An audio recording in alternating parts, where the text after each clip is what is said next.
watched a cricket game with that kind of feeling in my stomach. I feel there's a lot to do with like having balls. Like, well, we're here to entertain, aren't we?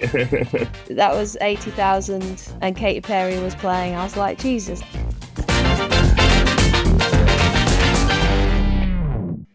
Hello and welcome to Under the Lid, the pro cricket show with me, Jack Brooks. And me, Katherine Sciver-Brunt. You're back with us this week, Brunty. We'll hear all about that in a minute. As always, this podcast is brought to you in partnership with The Cricketer and the PCA. Now, don't hate us too much, but following on from Jim Troughton, we're continuing with the Surrey theme this week, as we're a belting club. And we welcome on Surrey's T20 captain and England men's leading international T20 wicket taker, Chris Jordan, onto the show. What a superstar he is. Now, Brunty, I'm not sure who's got more T20 international wickets. I'm sure you'll be able to tell me, though. I can't tell you, but luckily the producer told me. I'm just pipping the post somehow. I don't know how, because I feel like I've been watching CJ take wickets for 1,000 years. Yeah, pretty proud of that one. Looking forward to hearing all about him and his career and what's been going on, and also his captaincy experience with Surrey as well, and what's going to be a huge couple of weeks for the club. So, look, we both had probably a pretty busy 7 days or so, for slightly different reasons. Are you recovered and well? And how was France? Yeah, so obviously I've been missing. Sorry, everybody. Great show though, Jack. Well done. Yeah, I've been in France. I landed in Nice. I went to Antibes, as I'm told that's how you got to say it, or else you're not proper French. And spent some time in Cannes, if that's how you say that also, for Danny Wyatt's glamorous wedding. It was something to behold. I don't think it will ever be beaten. Yeah, it was spectacular, to be honest. It was like a big French chateau with this huge swimming pool. There was food coming. Like, if you want, you never get hungry here. There was food all the way up until 3 o'clock in the morning. There was so much food, and there was like 4 or 5 different bands. I just had the one. Honestly, it was exceptional. It was great. I had a really great few. We decided to add a day on either side, and there was like a white party the day before where everybody dressed in white and stuff, and they wore gold. They looked great. Awesome. Yeah, it was just it was a really great experience. It was stinking hot, so yeah, it was lush. And then before that, for Nat's birthday, we went to watch the Book of Mormon, which I can highly recommend. Plenty of swearing. I've never heard so many swear words, but it caught me by surprise. But it was, apart from my own mouth, it was just hilarious. Jack, you got to go watch it. I'm afraid. I'd watched it before. I went on with my partner. I went about 5 years ago on one of our like 3rd or 4th dates or something. We went to watch it. It's brilliant. It's a belting show. Oh yeah. And how about yourself? You said you've been busy. You must have a lot cracking. Yeah. I was at the Oval a couple of days last week preparing the boys for the Champo, which ended up winning against Lancs. So that's amazing for the club. Shock. Decent little lead at the top of the Champo. And then a bit of club cricket on Saturday. We actually won. Whereas everyone else got rained off. So that was perfect. And on yesterday, which is Bank Holiday Monday yesterday, I hosted a charity game at my village side back in Oxfordshire in memory of my old man who passed away. I've been trying to organise it all year. So a lot of emotion and energy went into yesterday, but it went off perfectly. I had about 400 people coming and going. Auctioned off some really cool items. Obviously, you helped with a couple of them. Raised thousands of pounds for charity. The village side raised thousands of pounds behind the bar for themselves. They sold 180 odd pizzas because there was a pizza van there. Nice. The weather was nice. I managed to get TKC and James Hildreth and a few ex-teammates. Big Don names Best was there. So there was some good cricket on show, and yeah, it was just a good day. And then I have to drive to York, so I'm now with Surrey Twos. I'm in a hotel in York this time, and we started day 1 today of a Champo game, and then other than that, not much big news other than the fact that I'm having another baby next February. Hey, wait, can you tell our listeners, boy or girl? So yeah, Danny and I are going to be having another little boy on top of we've got Billy, who's 14 months old, And we've got another boy coming at the end of February next year. So the carnage and stress levels will go through the roof next year. No worries. I'll be looking for more time away at cricket. So is it very going to excited. be another B, maybe? Billy, Brooksy, and Don't Barney? know. I've drawn up about 3 or 4 names I like, and none of them begin with B. But yeah, we'll see. I'll see if I get the final nod on it or not. Love it. Love it. I bet she doesn't love it, though. Surely she wanted a girl. She's not enjoying being pregnant at the minute because the first trimester has been horrible for her. But she is looking forward to having another little boy. Not easy. No, but yeah. So yeah, all good going on. Let's get a bit of chat about what CJ, what career he's had, eh? Just the small names we get on here. Just the small names. Yes. Absolute big dog. Yeah, big dog. That's the way we like to do it on here. And he is obviously a fellow World Cup winner, record wicket taker for England, no less. One of the pioneers, actually, of franchise cricket, having played in God knows how many franchise teams around the world. And I'm pretty sure, Jack, that he's going to have some belting stories for us. Yeah, no doubt, no doubt. He's played all around the world. I don't know how many teams he's played for. Maybe he knows. I'm not sure. And he's gone down the white ball and T20 path for a few years now. But he has had an unbelievable red ball record as well. I have played against him a number of times, and he's a very talented cricketer. I even played with him when I was at Surrey trialling back in the day when we were both very young. And he's a gun all rounder and obviously one of the best fielders in the world as well, which I'm interested in talking to him about as well. He's obviously probably not had some great news recently with regards to the England squad stuff, so we may have to get into that a little bit if he's willing to. But yeah, I'm really looking forward to it. It should be a great episode. Let's get under the lid. Let's welcome Chris Jordan to the show.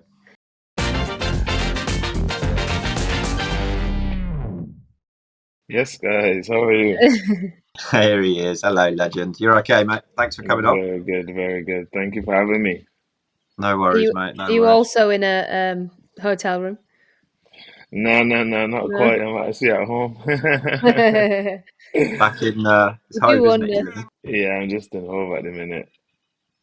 Excellent, mate. Just quickly on your fielding there, because you are obviously an unbelievable cricketer, but you always seem to get well known for your fielding and the moments of brilliance in the field. Is there anything in particular you remember over your career, like one particular catch or bit of fielding that sticks out in your mind that you've done in your career that you're like, yeah, that was pretty cool? There's so many. Yeah, yeah, that's a good question. Yeah, I mean, to be fair, I mean, I've enjoyed them all. If I could pick one that maybe sticks out.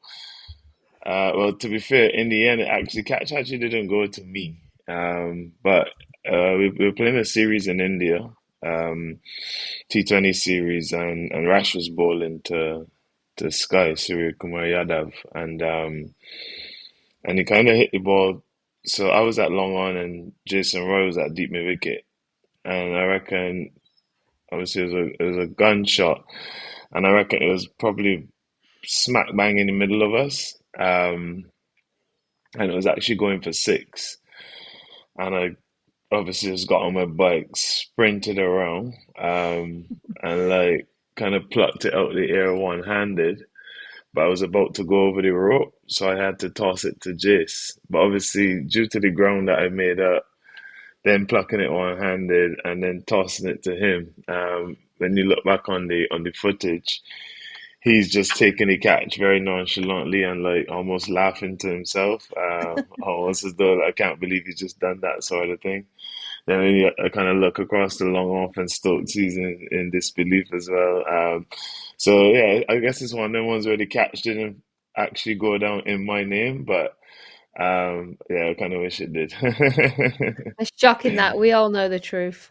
Yeah, Yeah, I think I exactly. remember that. But there seems to be something every time you play, mate, whether it be a stop or a Mm. catch swing in the deep. It's just standard CJ now. Don't do too badly for an old boy now.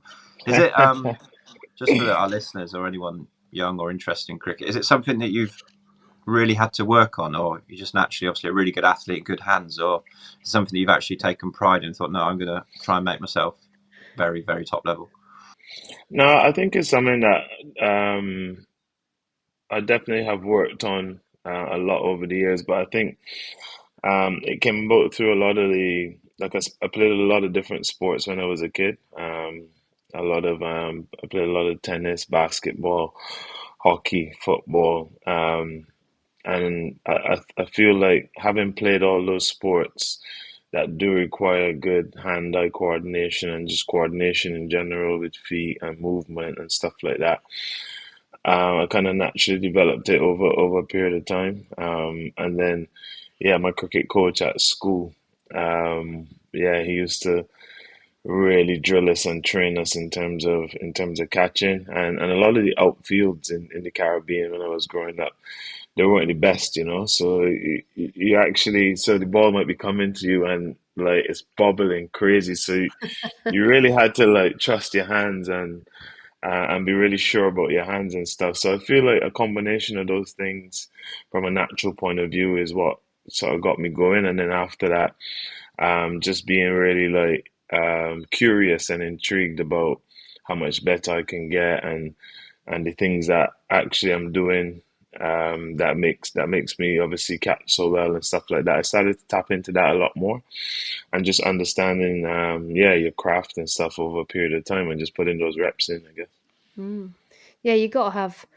I think fielding is a lot to do with like having balls. Like a lot of people, if as soon as you tell yourself, "Oh, I can't do that," or I won't dive full length forward on that because I might lose my teeth or Yeah, whatever." As soon as that creeps in, you're nowhere. So I yeah, think there's a bravery element. There's a bit of a like what's the right word? Not cocky or arrogant, but confident. So you're yeah, confident. You've done it before. I can do it again, and also just like loving it. You got to love fielding. yeah, 100%. I agree. It's one of those ones where, like, especially let's say over here in England, especially early season when it's cold and stuff, and you're doing a lot of slip catching or what's not. I think the more you don't want it, actually, the more it hurts. Yeah, So even coming over to England and Chuck, that was actually quite a big shift for me as well, you know. But like over a period of time, I actually worked out that if I still want it the same way, and if I'm still like wanting the ball to come to me and wanting to catch it, actually it hurts less. The sting is yeah, actually less because you're using good technique mm, and stuff like that. Because the minute you don't want that sting or anything, your technique goes and actually ends up hurting a bit more. You could even get injured and stuff. yeah. So yeah, it kind of That's worked that definitely. I way. think I've seen the girls that were the most scared always got it on the end of the finger because they like backing Yeah, up and closing their correct. hands off. It's terrible. Anyway, let's go Yeah, back to the Caribbean, like you just said, and the recent T20 World Cup. yeah. How special was it to take your first international hat trick and in Barbados? Nah, that was I think actually it probably has to go down as like one of my best days in cricket, if I'm honest. I think it's just with all the ingredients involved, you know, a World Cup, playing for England in the Caribbean in my hometown, with literally so much family and friends watching. I Yeah. mean, every single game I was trying to get like between 30 and 40 tickets, you know what I mean? So like Did yeah, it give you like I was busy in the 20% more? managers. Yeah, I feel like it did. Actually, you know what? I'd say the first game, I feel like it did, but then I actually had to rein that in a bit, because I actually felt it was actually maybe to detriment a little bit. So I actually had to. So it was good to like be up for it and to have the juices flowing, but I actually felt like going into my latter games, I had to rein it in a little bit, and I felt like I found that right balance between like really wanting it and then also because I'm also doing everything in high pressure moments, high pressure situations, bowling at the death, these kind of things, which does require like you to have your breathing and stuff under control as much as possible, you know. So it was just finding that balance, you know. But yeah, just going back to it, that easily has to be up there with one of my best days in cricket. I mean, my little nephew, he rang me in the morning. Obviously, he rang me every game actually to tell me good luck. But he said, "Yeah, I want 3 wickets today, and tell everybody to do good and this and that." So then when I got it and I was walking off, like I could see him up in the crowd, and I spotted him straight away. And honestly, the joy on his face, like, kind of made my day, Uh, to be honest. So like, yeah, it was a good day. it, he'll never forget that ever. Exactly, It exactly. probably feel like some sort of god. Yeah, exactly. Yeah, because I literally was like only looking at him and I'm kind of giving him a salute and everything, and he loved it. He loved it. So you're it's no secret you and Joff are good mates. I've Yeah, seen you both down at Sussex a few times and always correct. hanging out. And how good is it to see him back and fit? And it was really good to watch you guys at the Southern Brave as well. Like, how is it going with him having him back in the England camp? No, it's been good. Obviously, yeah, his whole journey's been well documented, and his setbacks with injuries and stuff. So yeah, to see him back out there, and also just to string together a few games.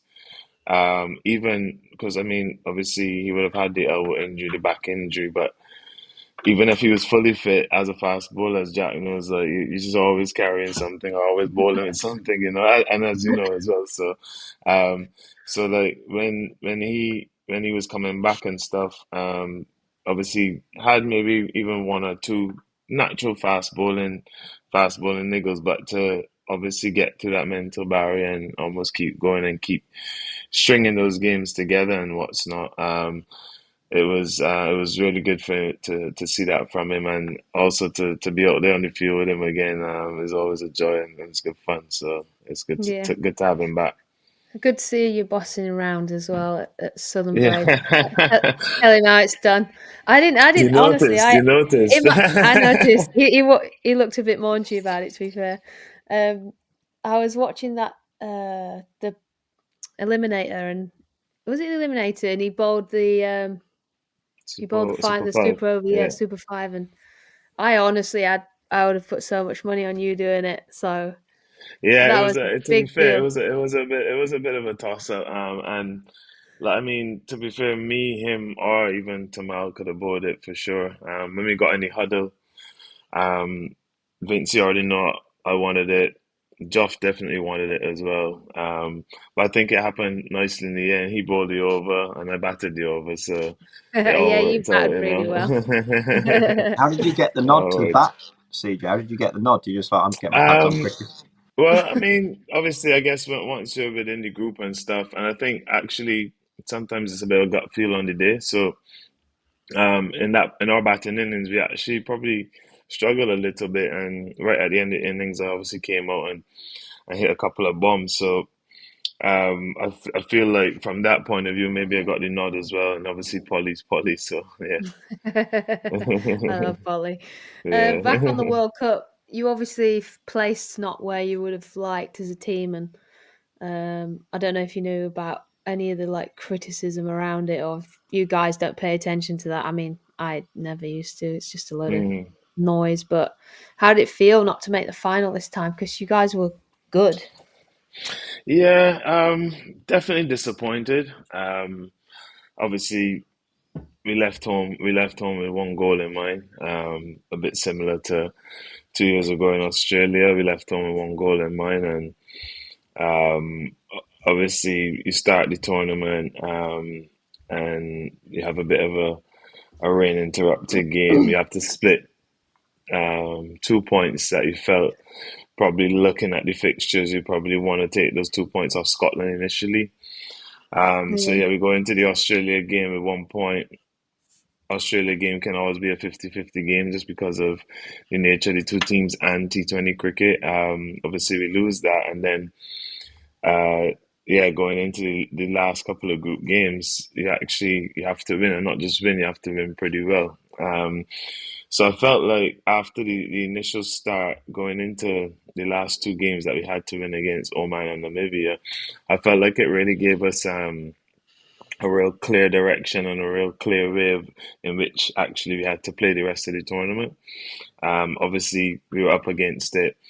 It was it was a real emotional roller coaster, especially after that Namibia game, because then we had to sit there and wait for Australia Mm.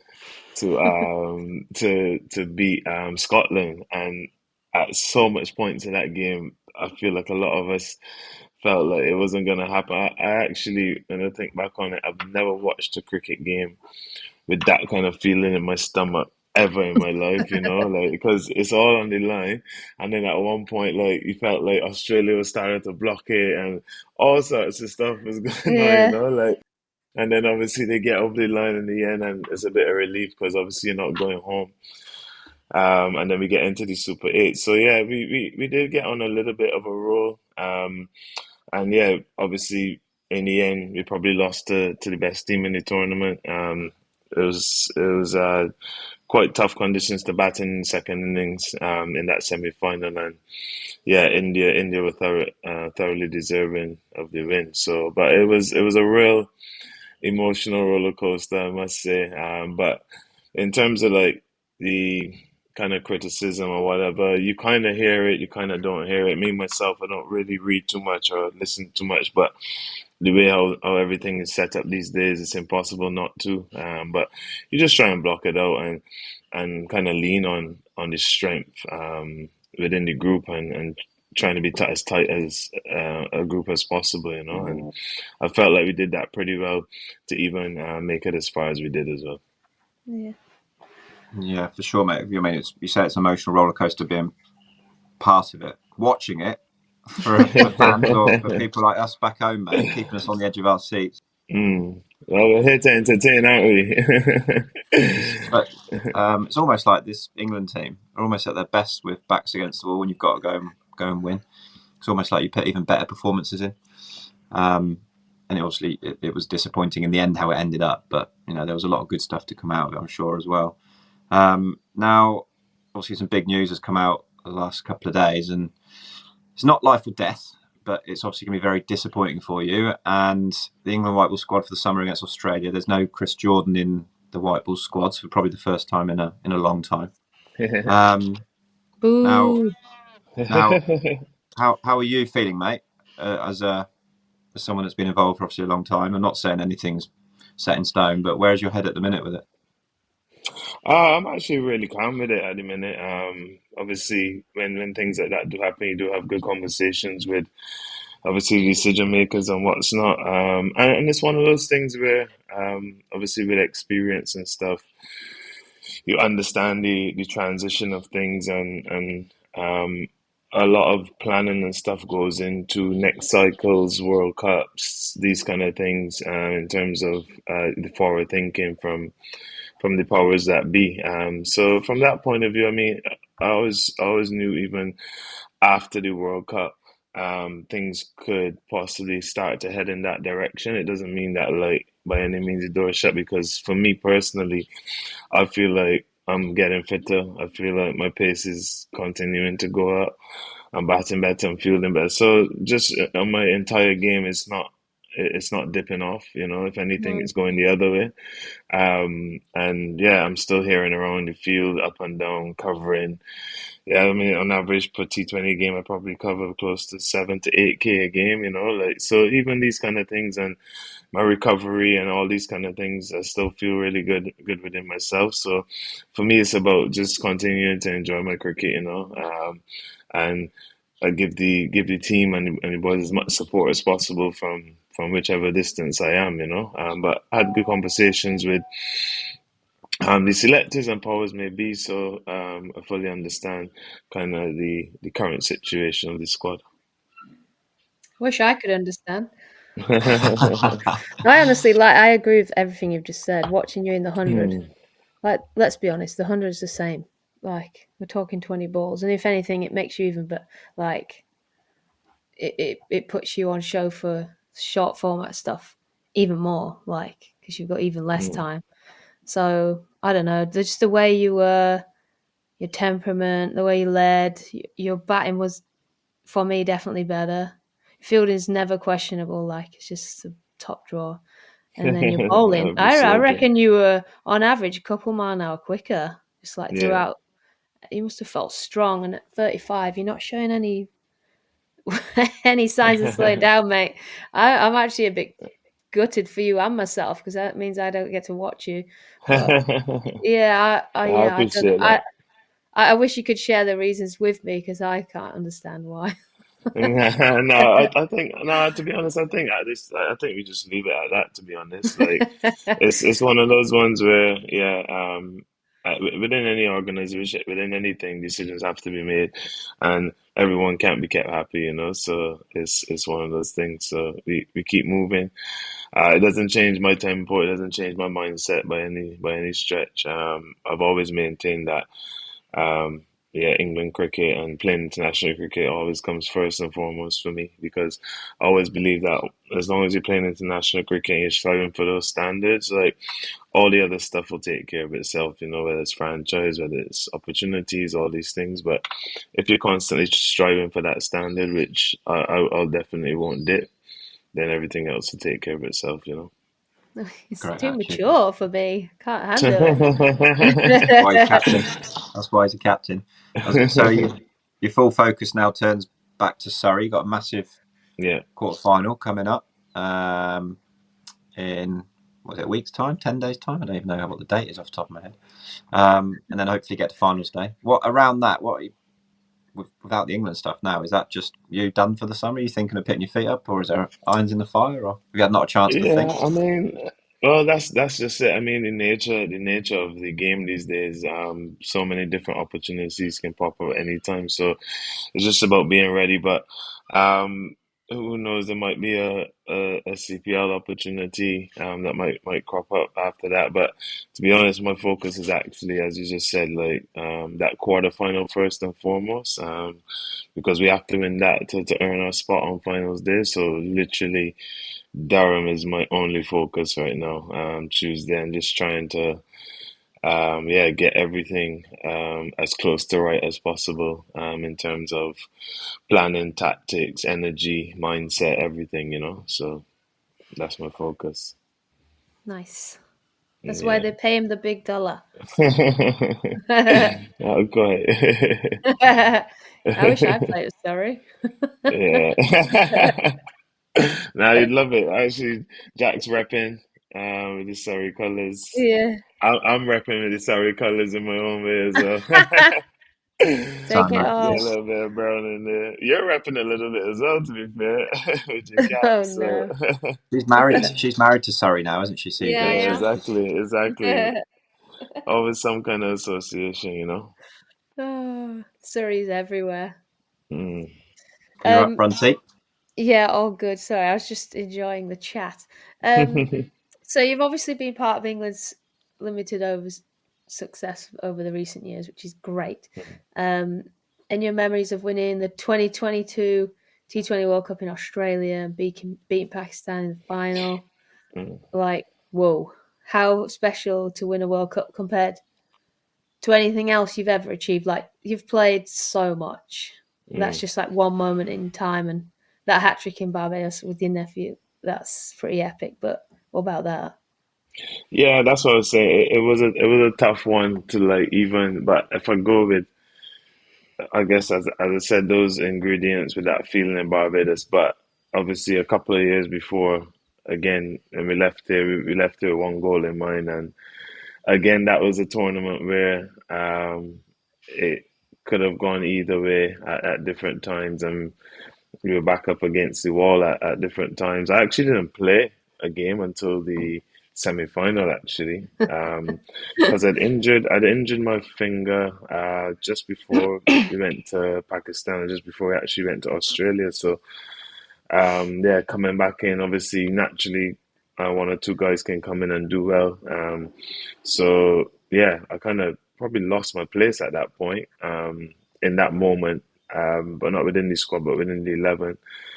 And then Woody went down just before the semi-final, and I came in the semi-final and played semi-final and the final, you know, against you India. must have. India was You must it have. was an epic Shit, day. you shit What's yourself. that? Sorry. I would have shit myself.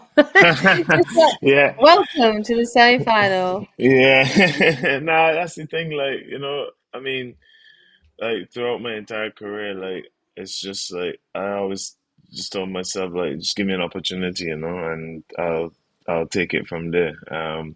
As long as I'm fit and I'm on the field, like I have an opportunity to like do something special, and that's just always been my mindset, you know. So, and I feel like obviously with the situations that I bowl in games as well, I feel like you have to be like that. there's actually nowhere else to be, because it could go your way, it could go not. But I rather err on the positive side of things. So that's just me. But yeah, coming to the semi-final and the final, yeah, MCG was loud, man. So loud, sold out, packed. Yeah, literally one of the both the semi-final and the final, literally two of the loudest games I've ever played in. But yeah, to lift that trophy in Melbourne was a really special day, man. Honestly. Yeah, nice. I'm not surprised. There's been some biggies at the MCG. We missed out on the T20 World Mm, Cup final because of rain. mm, We lost out. It rained, and then we obviously went. They went ahead of us. India went ahead of us in because of the point or something. But if we'd have won that game, which we would have made the final.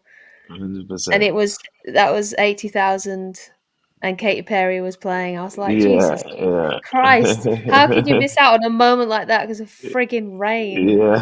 Like, how do you live that down? But I uh, mean, I'll never it know how takes a that'll while feel. to But get over. It takes a yeah, while to get over for sure. I could uh, imagine. who got the best out of you, Owen Morgan or Josh Butler? Um, I Both feel good in like, their ways, but yeah, what's your yeah, like? 100%. Everybody's It's to, like, I've had 4 or 5 different England captains, and I definitely had. I say 4 or 5. I had about 3. yeah. Um, I've definitely I think performed better under different ones. Mm. Yeah, I wouldn't say it's like a matter of, yeah, getting the best out of me. I feel like I've obviously played under Morgie longer. So yeah, from the time I came in the team, Morgs was in the team. So obviously we built that vibe. And me and Josh have built a really good connection over years off the field as well, you know. But I guess obviously under Morgs, he was the first person to thrust me in those situations, because he saw it, you know. And I remember like one of the first situations he thrust me in that really gave me a lot of belief, was England's first ever Super Over. It was in Sharjah against Pakistan. So the games end up tied, um, and yeah, obviously I didn't expect to even be chosen to bowl the over, but he's like, yeah, I want you to bowl it. I was like, sweet. So we Sweet. kind of picked the ball, and yeah, from the time I got to the top of my mark, I just felt so locked in. And yeah, bowled the super over. It went for 3 runs, and only 1 run off the bat, you know. So it was like one of those moments. It was like one of those big moments for me that like gave me so much confidence, because obviously he saw me in that light as well. And yeah, I just felt like after that, definitely went from strength to strength. So yeah, I've bowled in two, well, the only two T20 Super Overs we played, and I bowled both of them and defended both of them, and yeah, yeah, that's credit to Morgs as well, obviously for, Mm. big thanks to him for even giving me the opportunity to then obviously then progress my career as well. Yeah, exceptional death bowlers are so hard to find. Like, I would open the bowling. I'd feel like I'm best at the world at that, and then middle overs Mm. used to love that. I'd be like, I can relax now. I've got 4 fielders out. This is great. And I'd be like, well, and that I'd often take a wicket there as well. But the death, Yeah. I just could never.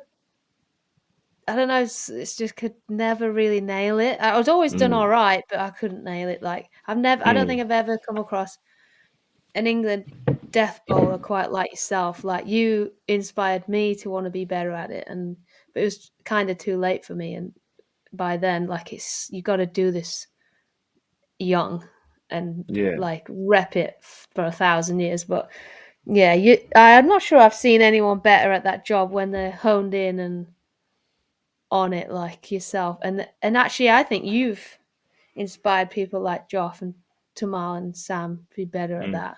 Because Nah. it seems like now there's quite a few, but Yeah. before there really wasn't. So Yeah, I yeah, it's mean the great. the game's definitely evolved. And I feel the reason being is because Literally at any point of the game, of especially short format game, at any point in the game, you might have to go to def tactics, just depending on the flow of the game and the rhythm of the game. You could come out the power play and the team be flying, and Mm, a lot of the grounds these days are very lopsided. So it's always a short boundary and a big boundary.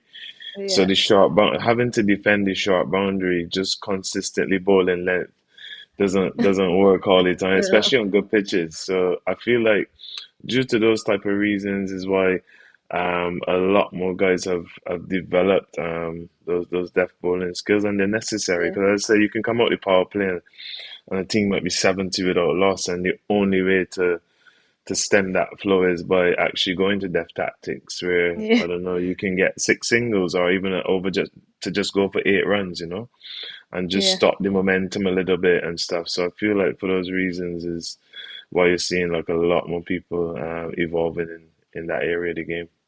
Yeah, definitely. You literally have, there's no choice. Yeah, Like literally. Yeah, sometimes from like the last in 50 overs, like the last 15, like yeah, because it used to be like, oh, last five will be carnage, but no, the last 15 are yeah, carnage now. yeah, Yeah. yeah, literally. I'm just loving listening. I'm soaking it all in. Now, moving on to your franchise cricket, you've obviously played all around the world for many, many teams. I don't even know how many you've played for. I don't know if you know how many you've played for. Yeah, I'd have Um, to double check. now, other than the obvious, which is travel and flights and Mm. going to different time zones, that's obviously a massive challenge. But all these leagues, like essentially, you're playing cricket and it's all similar. But is each league very different in its challenges to the next one? Yeah, they are all very, very challenging. And over a period of time, I've actually had to like find different ways of managing that, because sometimes you get a late call up to a tournament and you literally land one day and have to play the next. These kind of things. But the toughest one I find obviously is Australia, probably. So every time I do go to the Big Bash, I try to get out there as early as possible, because it always takes at least 4 or 5 days to even like feel normal, because sometimes you start playing the game and actually it's the time that you're meant to be sleeping, and it's like just like adjusting the body to that and stuff. But one of the big things that I've transitioned into is I do a lot of yoga now. Um, yeah, I got into it maybe 3, 4 years ago when I went to the IPL. The team that I was with had actually had a yoga teacher employed, and it was in lockdown times as well. So um, when we were in the bubble, it was literally that hour and a half every day when I started doing it that I really used to look forward to it. Um, and I remember the day that I was fully sold on it. So I don't know how much everyone knows about yoga and stuff, but I was doing a flow and I went up to do like a forward bend, and like I just touched the floor, and I was like, it like blew my mind because I hadn't touched the floor in about 10 years. My hamstrings were that tight, and yeah, like it was just like a kind of like a light bulb moment for me, and I just never stopped ever since. But over that period of time, it's just really what's helped me do is actually minimize a lot of warm up time. So even especially when I go to the ground to train now, um, like I cut my time actually in half, and it's very much focused on like actually getting into my work a lot quicker, a lot earlier. So actually I end up spending less time at the ground, especially either warming up or warming down or stuff like that, because by the time I come to the ground, I'm literally already ready to go. So I might bowl a couple of warm up balls, and then Jack, yeah, Jack, I'm kind of into my work. you could have elongated your career, mate, with all this yoga. I This feel is like I've missed the I boat didn't a do it little bit. either. I still can't touch the floor. Feel Yeah, like honestly, it was one of those Have you got things. a specific video on YouTube you go to, or is it like your own No, so style? I actually use a teacher. So I kind of I dial in with him on FaceTime every day. Uh, Oh, nice. so yeah, a good hour every Well, I might single need to day. introduce him to Natalie so we can Yeah, get her to.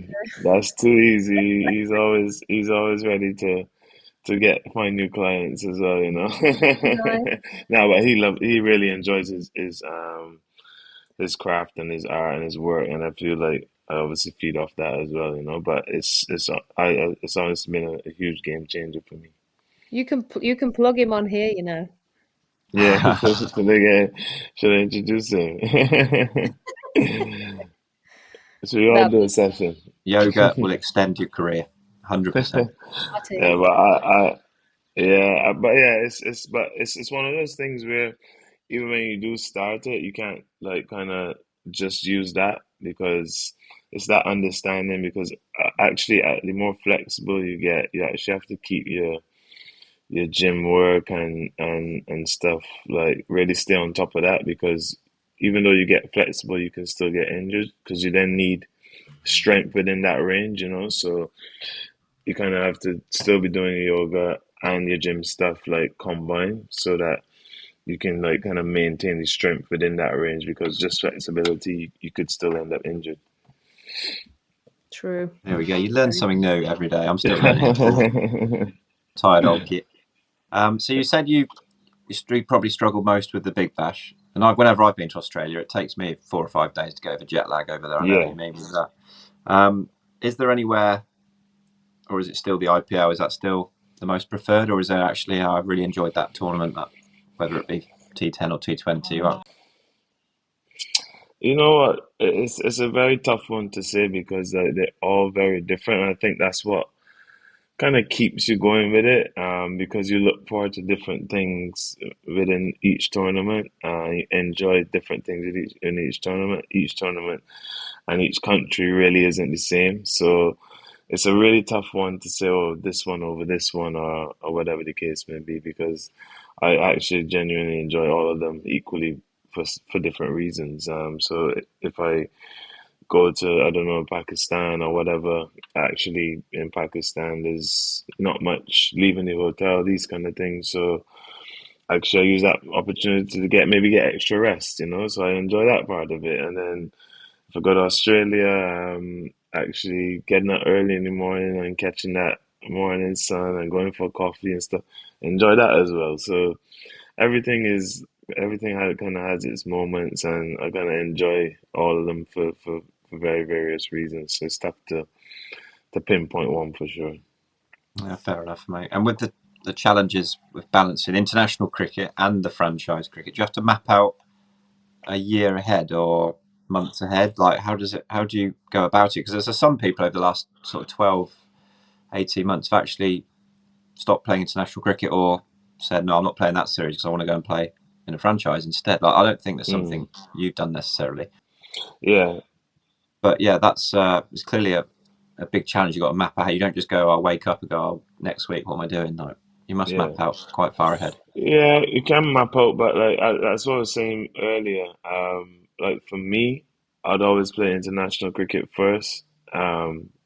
Just from the point of view of obviously my training levels, my mindset, everything. And as long as you're playing international cricket, I always believe that everything else kind of looks after and takes care of itself.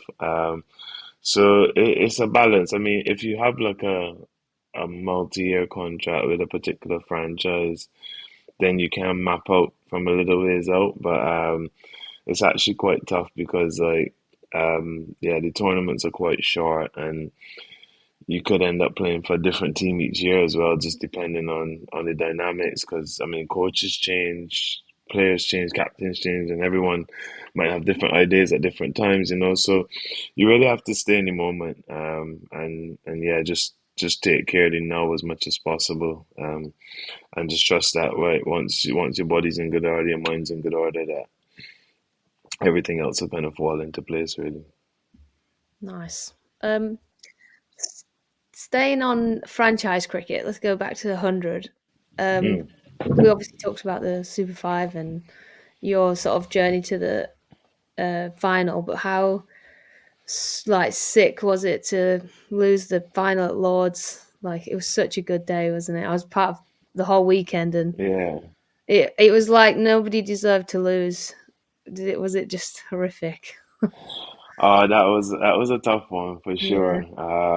I think more so in the manner in which it happened, because especially batting, we were flying. But it's that's why I guess that's why the hundred is actually so good because actually you're never out of the game, even if like let's say in a T20 game it was a similar scenario, odds would be more in like let's say the batting team's favor or bowling team's favor depending on what the scores are. But in the hundred, you just never feel out of the game because at any point the game could flip on its head. And I think that's actually the beauty of the tournament. Obviously, we were on the wrong side of it this time, but I felt like the best two teams did make the final in the end.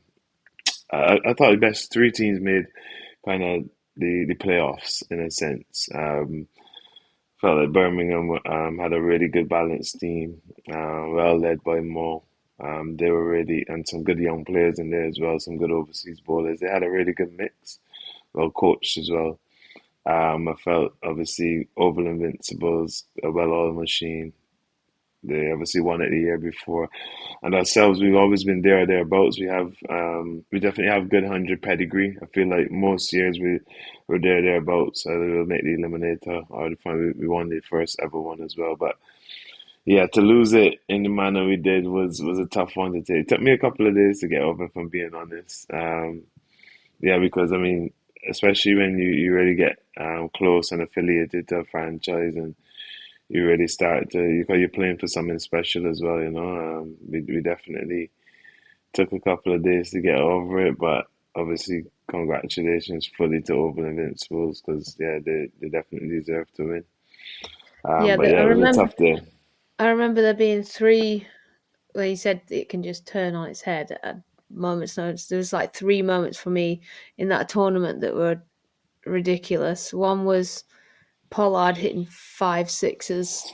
That was just like ridiculous. No one could Yeah, see that. Like yeah, one was it Mousley bowling yeah, that last over two last yeah, 10 balls. Like yeah, what on earth was that? yeah. Just And then flipped your it. Yeah, eliminator, the spinner you had bowling the last five. He must after yeah. going IQ, right for a no ball free hit. What the hell? like unbelievable. Actually, I remember I was at long on at that point, and like obviously it was because obviously we were breaking the game down, and we kind of went about it in a different way because IQ normally takes the new ball, um, but obviously we kind of went about it in a slightly different way. And he had to end up bowling through the middle, but then the game started to get tight. And then once that happens, you're kind of trying to get your best bowlers out to the way to try to take the game as deep as possible. So then Joff had to bowl. I end up having to bowl maybe 5 balls earlier than normal, these kind of things. But it worked from the point of view that we were able to get it into the last set of five. And yeah, when that ball went out the park and it was a no ball, I was like, because we fell out obviously at that moment last year as well. And we were talking about it because we always end up as the away team changing in the indoor school. And we haven't been able to change, and it's such a long trek, long journey up and down. I feel like sometimes the boys might get a little bit, yeah, grumpy with it and stuff. But actually, coming into that game, we're like, right, we're not gonna, we're just gonna take everything as it comes, deal with it as it comes, and almost go about it in that frame of mind. But yeah, with 3 or 5, yeah, I wasn't seeing it, but I kind of just try to slow the game down as well, speaking to him every ball. Sorry, excuse me. Just for him to be nice and clear on what he was going to execute, and he did it brilliantly. Brilliant captaincy from me, I thought. 100%, Well yeah. planned, don't you worry about it. Yeah. On 100, so obviously it's going to be a little bit different next year, isn't it? So like investors are coming in. I don't know if that's going to bring a ton more cash into it. I hope it does because that's just great for everyone. Hmm. But how important do you reckon it's been for women's cricket? I know it's a rogue question, but No, not at all. personally, I feel like it's it's a must for you guys to play with us. I know it's taken a couple of years for you all to like enjoy it or see it as a bit of a part of the sport. Because I mean, I love Test cricket. It's like the purest form of the game for me, and Yeah. it was hard, but it's such a great thing on the side to have to like.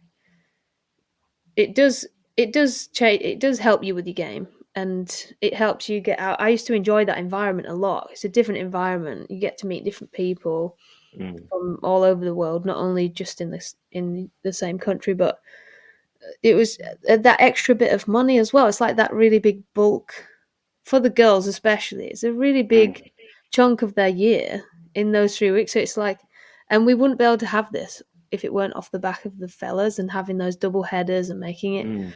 what it is. And I'm so glad they've kept that, and you boys are sticking with it because we need it. We need the support of the fellas, no doubt. No, 100% agree. Actually, like it's actually been quite good, because especially in our first couple of years, um, like even us as guys within our game, we were then able to watch a lot more women's cricket and understand the rhythm of the game and know a lot more players and identify with a few different players and it was great for us from that point of view as well because like I watch probably even more women's cricket off the back of off the back of the 100, even if like a women's game is playing and stuff. I'll definitely sit down and like and watch it because like even if it's a few of the girls that were in the Southern Brave team, stuff like that, like you just watch with a keen interest and stuff. But I remember in the first couple of years, it was actually quite good because so Southern Brave women, they used to win a lot of their games, and obviously they used Yeah, to they did. play before us. So by the end of the game, and the crowd's like buzzing coming into our game, we were actually under a little bit of pressure to back it up, you know.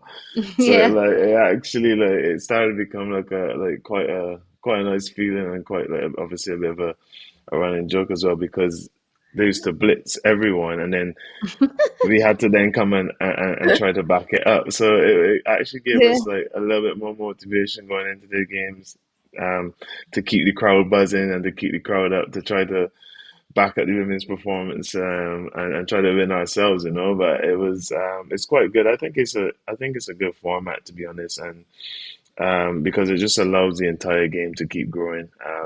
Everyone comes in for the women's game early and then stays for the men, and it's actually just quite a good day out.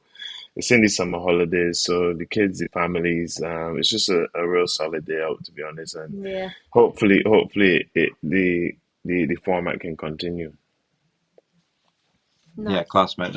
It's certainly done loads. My niece took up cricket because of the 100, and she Yeah, was 10 when it started. Now she's 13, and she's a county age group cricketer, and yeah, she's flying. But yeah, it's brilliant. fantastic. Anyway, um, moving on now. We'll move on to our normal segments in a second. I just wanted to ask you a question about your journey. Now, it's obviously well documented. Everyone knows, you grew up in Barbados. You came over here on a awesome scholarship to Dulwich College, wasn't it? Yeah. As a teenage boy, did you ever sort of sit down and think, I never would have dreamt I'd have achieved what I have and done what I've done in my career when I was, a young teenage lad back in Barbados? Or do you feel like, I don't know, like, it must be a strange feeling for you at times thinking, I've played cricket for England. I never would have dreamt, grew up wanting to play for England necessarily. Yeah,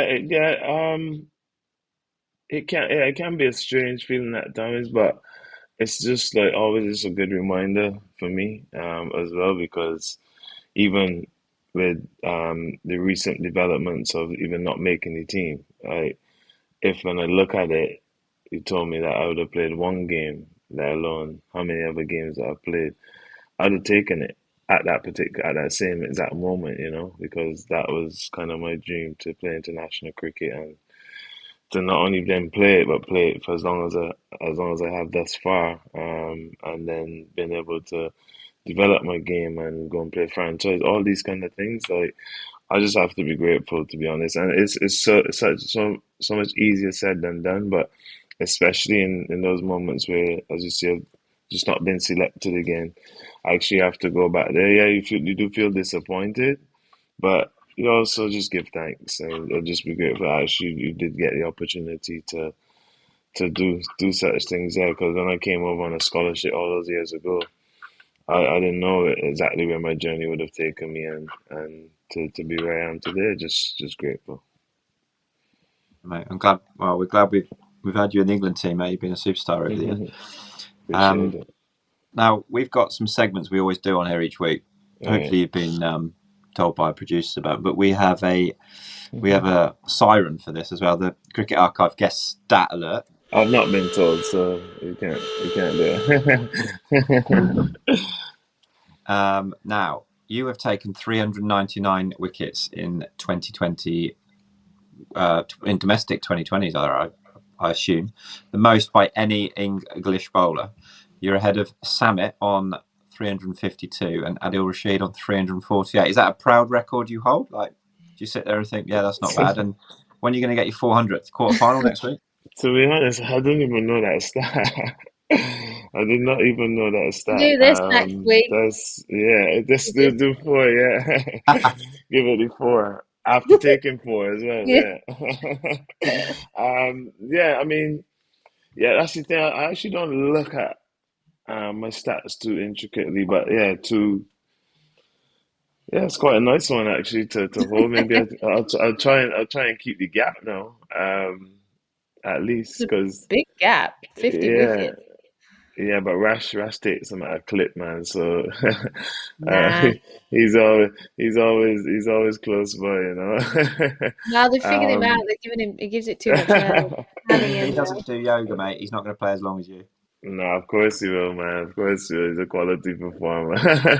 But no, no, it's a nice thing, nice stat to obviously have. Yeah, I guess it just suggests obviously that longevity and stuff. It's definitely not things that I look at too closely. So yeah, here's the 400 more, or now. 399 more at least. Wow, good effort. Yeah, it'd I be a hope good so. effort. Yeah. Right, next section we've got a under the lids big question, and this hopefully you got prepped for. Of course, it takes a little bit of thinking, All right. and every week we get a guest to tell us something we don't necessarily know about them, or not many people, like only family really know. It could be anything. It could be like a tattoo on your ass, like Ben just did. It I could be definitely don't have any DJ. tattoos You could be a DJ in Ibiza on the side. Like, you could be playing a Magic on. Mike at the theatre. We don't know. You got to give us Uh, something juicy. but I mean, the only thing I could think of no one would really know, it's not juicy, but obviously sticking with the whole Dulwich thing, like so just before I signed my first full-time contract, um, the next day I was actually about to fly to Shanghai because I was playing football for the school first team, you know. So I was about to fly to Shanghai for a football trip. Shanghai. Yeah, imagine. Yeah, it would have been so cool, honestly. But no one Private knows. school No one will boys. ever know. Mo will probably tell you different as well because he doesn't rate my football skills. But who knows? If I got scouted then, could have been a different career. Who knows? But that's one thing that maybe no one knows. That's a good one. I Yeah, enjoyed that's that one. That's good. really good. I like that one. Yeah. Might be the most talented varied sportsman we've had on this podcast. Now to round up your time with us, mate, we've got a little quiz for you. It's our last round, where we'll Good. ask quick fire questions over a period of 60 seconds. If you don't know the Okay. answer, if you just pass, then we can move on to the next one. Okay. Every correct answer scores a run. The scoreboard is on the screen. There is a Hmm. prize for the person who's top of our leaderboard at the end of the summer, which is only probably another five weeks will go. Okay. What's the highest score so far? Well, Tammy Beaumont is on 9. She's managed to get 9 right in a minute. And Okay. then second place is joint on 8 is Olid Hallen Dolby, Harry Brook, and Katherine Bryce. What I will Okay. say is Ravi Bapara is bottom with 3. Okay. All right. I just need to beat Rav then. Done. So if you beat Ravi, mate, we've Yeah. done all right. Make sure, Yeah. just make sure you pass. If you real Yeah. quick, don't think. And they're all going to be cricket related, really. Okay. Hopefully about you as well. So we'll give you a little quick countdown, and then I'll ask you the first question. We'll go and take it in turns. Hold on, let me get Google up quickly. Right. Are you ready, mate? Go for it. 3, 2, 1. How many men have taken 100 plus T20 international wickets? 16 or 18? 18. Yeah. Yes. Who did you dismiss to complete your hat trick against USA? Sarah. Yes. Yes. Yes, correct. How many times have Surrey won the Vitality Blast? Twice. Oh, how many IPL teams have you been part of?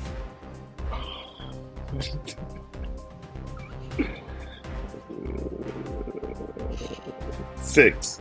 Oh, Five. 5. Which Yeah, which Southern Brave teammate of yours took the joint most wickets in this year's 100? Sam. Where's Sam with teammate? Oh, Time Mills. Teammate, Yep. yes. Yeah. Which team have you taken the most T20 wickets against? Which ODI country? International. Go. Pakistan. No. No. Who did you dismiss hit wicket on your Test debut? Pradeep. Yes. Yeah.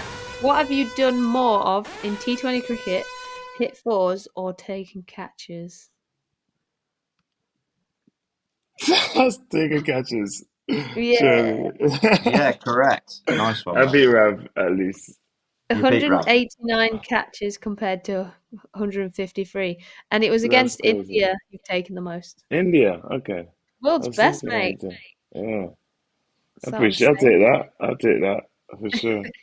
Some tough questions there, to be honest, as well. Yeah, I was trying to. That's the problem with playing for so many teams. I was like, I couldn't come up with the IPL teams. How much was it? 5. Yeah. 5. Yeah. 5, mate. Yeah, you did well there. Yeah. No, I really was good, like, mate. yeah. I was thinking 5 or 6.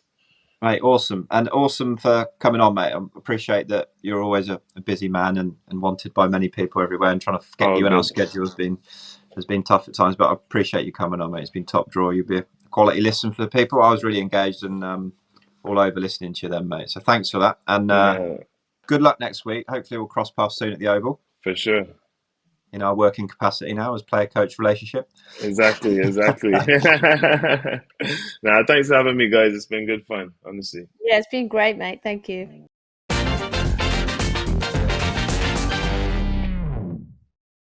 What top man.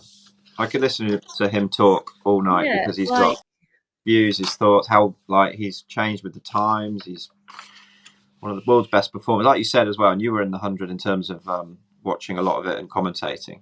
And yeah. I've watched a bit on TV. Like his pace wasn't down. His pace was 85, 86 mile average. He was almost the quickest in that Brave lineup. But he's clearly still a very fit lad. Yeah. Whacking sixes and still in the heat of the battle in all the important moments, and skippering at times as well, especially at Surrey. So he's still got a lot of time left in the game, which is fantastic. Yeah. Hopefully we'll see him again in an England shirt as well. Yeah, he's just matured beyond anything. He's he's 35 now, and he's been there, done that in a billion different teams. But he's brilliant, and they just all this info and how mature he is and how he thinks. There's no wonder he's still at his best at 35, which not many people can say. They're getting better by then, so there's a reason that he's that great. And someone's just walked in. I can see somebody. Who is it? I can see it also. I've not introduced my new puppy, have I, Bonnie? Bonnie, and your wife. Here she is. Hello, Bonnie. Hello. She's not been upstairs before. Look at a little tail wagging. We've got 2 of the carers now. Is she friends with your original dog yet? Bella's not really accepting her, but don't worry, they'll get there. They'll get there. Bella and Bonnie, yeah, a lot of people. And how's the planet's best women's cricketer? She okay? Yeah, I'm all right. Decapitated at the moment. Are you still recovering from France as well? Yeah, I had my first training session back today. Motivation was lacking a little bit, but she had a fair share around the corner, so she had a fair share of free wine, playing. Didn't you? Pardon? You had your fair share of free wine, that's for sure. I made the most of it. We are still. This is still live and recording, by the way. This is all. Yeah, this is fantastic. This is the content that the people are here for. You because you missed last week, Brunty. You missed last week's feedback. We got a couple of nice little letters coming in, and one of them was talking about who's the most famous person we've got in our phone books. Oh yeah. And we'll try and make it non-cricket related. So I don't know if you've got anyone in your phone book particularly high end. I probably do. You know, I'd have to go through it to really like get one. You know, like a Denise Lewis or something. Just like on a networking sort of situation where you're like, oh, just for work purposes. Have we got any feedback this week? Yeah, well, we've got the same one from last week. I think Zoe wanted to get an answer out of you. And we've had some good feedback from Ryan on our Shoaib interview. What a grounded young man. I'm really curious about his relationship with Jack Leach. It's great that they support each other, but I wonder how you both would have reacted in the same situation. Now, we did get this last week, but obviously you weren't here. So if it was me and you playing together and one of us was an England regular and then suddenly the other one takes that person's job, how would you react in that situation? Or if you had a female teammate that suddenly took your gig off you, would you be as supportive of her? Depended if they were a or not. Well, you'd obviously get on with them. Yeah, I mean, those two, they sound like really good mates, and it sounds like Leach has been there for him and is trying to nurture and help as well as, you know, do his best that he can. So It sounds like they've got a pretty sweet relationship. So if it was, I don't know, myself and you, I'd like to say we're good mates now, and so I wouldn't be able to be sick about it. I mean, it would be disappointed, wouldn't it? But it's your mate. You can't feel about that. You can only, you know, go back to the drawing board and do better or make waves in some other way. So exactly, yeah. It is very genuine. They're both play with each other, and they're both very good humans at the end of the day. Yeah, and both been through similar. I feel like the hardest thing is that Leachy didn't really do anything wrong. It's like a lot of people, a lot of selections, like Chris, he's just come off the back of a belting 100. Like they got to the final, his leadership was great. Like he said, his game's got even better. So if he was good enough before, how can he not be now? It's like sometimes it's just confusing. Like sometimes I just want to see some new blood or some youngsters, or there's a reason behind everything. It's just sometimes it's hard for us spectators to understand. Well, yeah, exactly. I'd love to hear some listener feedback on it and see what views are out there on some of the things we talk about on this pod, like that situation and how they would react, or if there are any views on it. And as always, you can get in touch with us by using #UnderTheLid, or you can email in at hello@underthelid.co.uk. We always love reading your feedback. Now, thanks for getting under the lid with us this week. It's been another fantastic pod. We are on the countdown to the last few. We are still trying to round up the final few guests. We want to get as big as possible. So again, if there's any potential guests that people would not want us to get on, please do get in contact with us. But subscribe, like, tell your friends, and we'll be back next week with another superb guest. So it's ta-ra from me. It's ta-ra from me also. See you later.